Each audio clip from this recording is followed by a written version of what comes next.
Welcome everybody.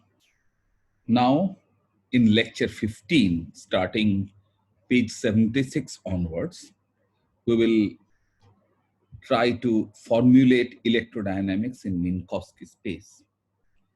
As you remember, I have told you more than once that what I have written at equation 153 is something we wrote down when we were first testing the invariance of Maxwell's equations under Lorentz transformation of the type written on the left, the type which we have typecast in a decided manner so far in the course. Now, how exactly it is derived from the Lorentz transformation prescriptions is something that we have not done so far, but having empowered ourselves with the four vector formalism, we are now in a position to do so. I can tell you that this will not be done in full detail. I'll indicate how to do it. And towards the end of the next lecture, you will know how it follows relatively easily in terms of certain four vectors that we will define in the context of electrodynamics. Now, one practice we will adopt for simplification now onwards for the rest of the topics is set C equal to 1, which means going to a unit which is called natural units where time and velocity have the same dimension. It is a very widespread practice in relativistic theories, and let us adopt it. Then let us remember the so-called equation of continuity del rho del t plus divergence j equal to 0, where rho is charge density and j is the current density vector already known to all of us. This equation is widespread because it is connected with the conservation of electric charge in a given volume. The charge that comes in through currents and the charge that moves out through current flowing, the balance of that gives you the rate of charge changing. And I here give you an exercise assignment just to strengthen your own hands by reminding yourselves how exactly this equation describes charge conservation.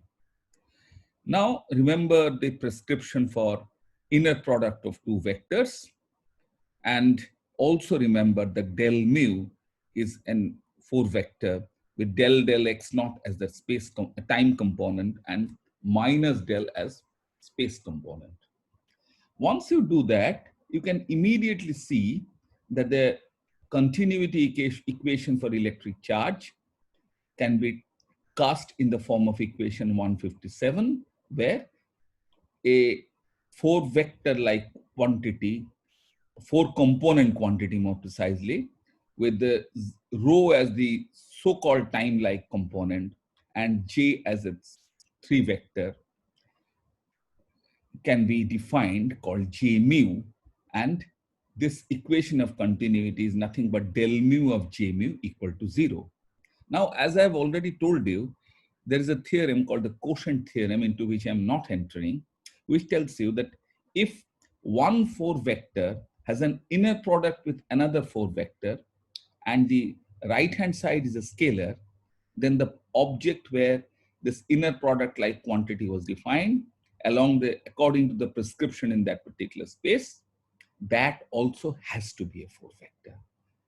In this sense, J mu qualifies as a four vector from this well-known theorem of tensor algebra. This is a particular case of that. So now we have defined a four vector, or rather obtained a four vector, J mu, the current four vector, whose time component is the charge density and space component, three vector, is the electric current density.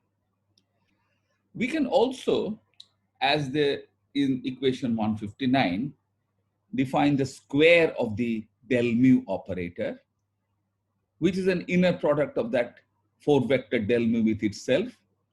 That is the box operator, the D'Alembertian as it's called. And that is obviously a scalar, being a product of a four vector with itself. And we also know, this is not going to be derived by me, that from Maxwell's equation, it follows that box over phi gives you rho and box over A gives you J. If any of you have doubts about this result, I'll urge you to pick up any book, including Griffiths or whatever, and rederive them from Maxwell's equation.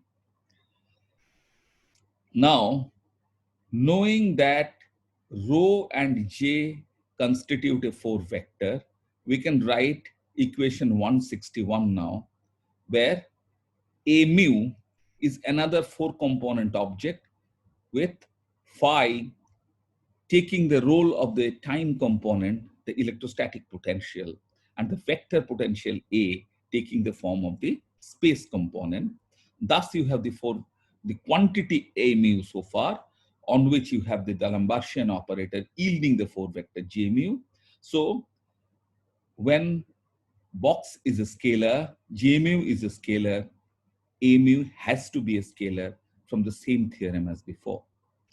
So one more 4 vector is obtained, which is the 4 vector potential for electrodynamics, which will play a central role in the Lorentz transformation prescription of E and B. So starting from nothing, we have succeeded in obtaining several 4 vectors in the context of electrodynamics.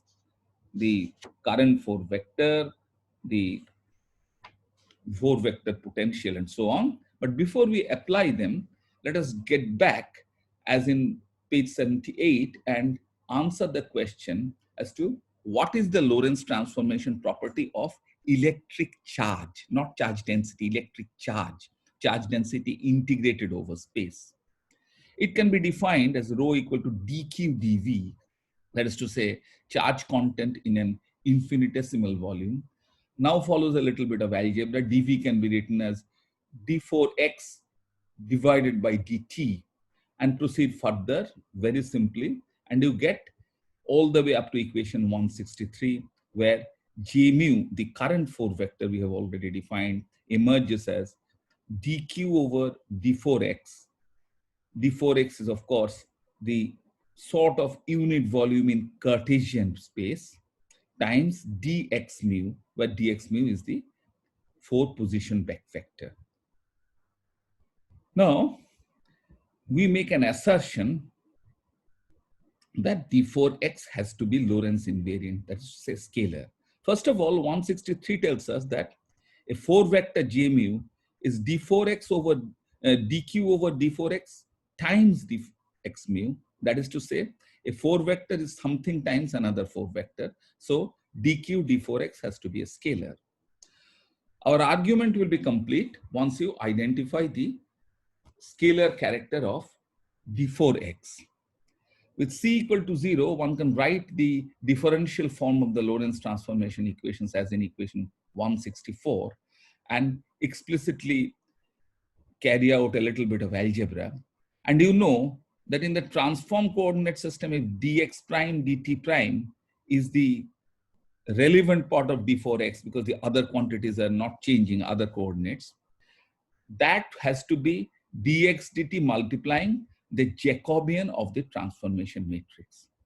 And this Jacobian, which is the determinant of the transformation matrix, this is a standard rule in coordinate transformation. This Jacobian is the determinant, and it is easily calculated to be 1. So therefore, d4x, dt dx dy dz, or dx0, dx1, dx2, dx3 is same as the similar multiplication sequence in the prime frame, and therefore d4x itself is a Lorentz scalar. Now, if you look back at equation 163, it is obvious that dq is also a scalar, because dq over d4x is a scalar and d4x is a scalar. Therefore, electric charge in the differential form is a scalar. So in the integral form, there is no exception to its scalar character. Now, coming back to the fact that in page 80, coming back to the fact that A mu is a 4 vector with phi and A, there are several typos in this lecture. I would request you to correct them. Phi A is a 4 vector.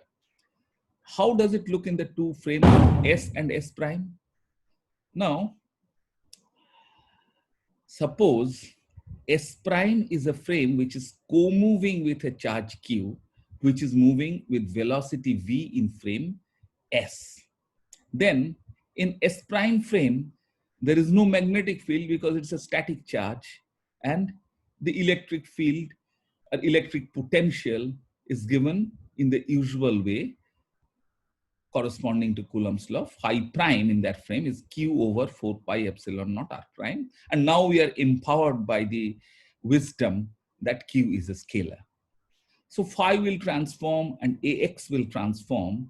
The motion is relative to the X along the X axis. So the Y and Z components of A mu won't transform. It's a 4 vector. So what is there in equation 168 is the case. And therefore, you obtain phi as in 169.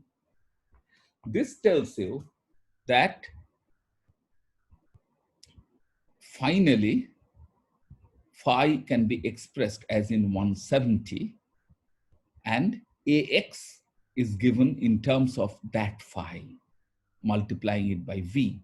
So first of all, this derivation tells you that A has a component along the moving charge direction, that is to say the X-axis, and the magnetic field obtained out of A is therefore perpendicular to that because it's a cross product of del with A, and it is perpendicular to the direction of the moving charge. So magnetic field is in the YZ plane. That's what we knew very well from before. And now Lorentz transformation tells us the result very cheaply. In the co-moving frame, phi prime, on the other hand, is static. And therefore, the potential, the charge is static. The potential phi prime is spherically symmetric. And therefore, equipotential surfaces are concentric spheres around the charge in that frame. And electric flux lines, therefore, should be radial and equispaced. Now, on explicitly using the expression for the phi and AX components, and of course AY, AZ are same as 0 here, you can obtain the electric fields from phi and A, which we have already derived. And of course, there is again a sign mistake probably between this grad phi, minus grad phi and del I del T, please correct it. And finally, we obtain EX, EY, and EZ. There too is a typo in the expression for EX within the square bracket x minus VT whole squared over square root of 1 minus V square. The square root will not be there. It is just 1 minus V square, but it is because the squaring has taken place. So you get exact expressions for the electric field of a moving charge as well as the magnetic field of a moving charge by simply using the Lorentz transformation prescriptions. So the power of Lorentz transformation in electrodynamics is sort of obvious. Without this, calculating the electric and magnetic fields of just one moving point charge would have been more non-trivial. And you notice something more, that while the flux lines are radially symmetric in the moving or co-moving frame, in the frame X, because the charge is moving, the expressions in equation 171 tell us that the flux lines are compressed along X, which, if you exercise your imagination hard enough, can be construed or understood in terms of Lorentz contraction of length.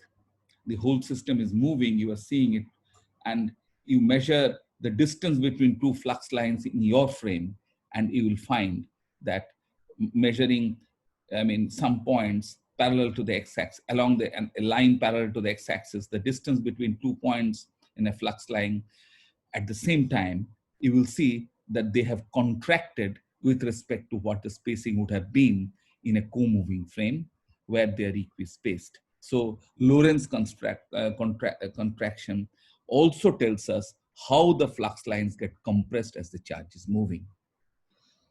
We end here and we will continue some further discussion in lecture 16 on electrodynamics before we round up the discussion on special relativity with some examples. So this is where we end. Thank you very much.